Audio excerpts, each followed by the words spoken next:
New at 5:30, North Carolina's state health plan no longer covers drugs like Ozempic and Wegovy. The increasingly popular diabetes and weight loss drugs are costing the state more than $170 million. The state treasurer says the price of the drug is putting the state health plan under siege. Well, Queen City News reporter Casey Jones is here to explain how much it costs now the state to cover this drug and what's happening to lower the price. Casey? Well, to put this into perspective, State Treasurer Dale Folwell says the state is paying more for Ozempic and Wegovy than any other cancer-saving drugs that the state is also purchasing. And that's why North Carolina leaders have opted to stop paying for any new Wegovy or Ozempic prescriptions until officials better understand why there's such an increase in people needing them.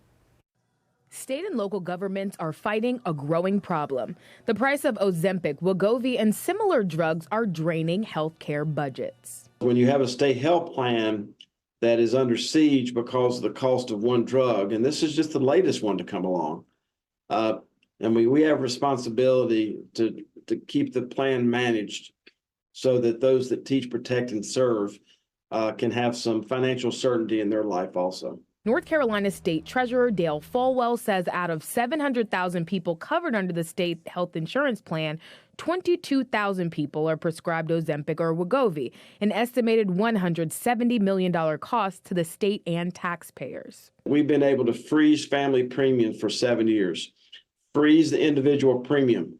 We've been able to negotiate a better Medicare Advantage product for all of our retirees.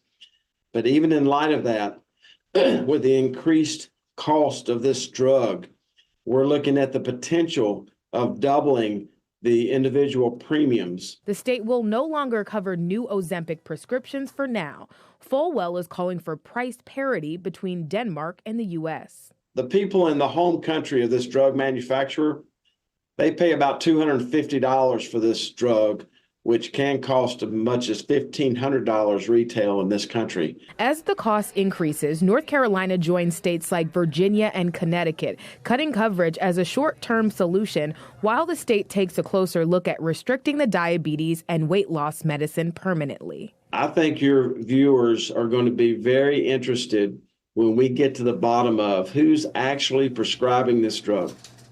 And because it is so lucrative, we want to get to the bottom of who is actually writing these prescriptions. To be clear, North Carolina is only limiting new prescriptions for now. So that means if you were already on Ozempic or Wegovy, there will not be a change. But officials plan to discuss covering those weight loss and diabetes drugs January 25th at the State Healthcare Board of Trustees meeting.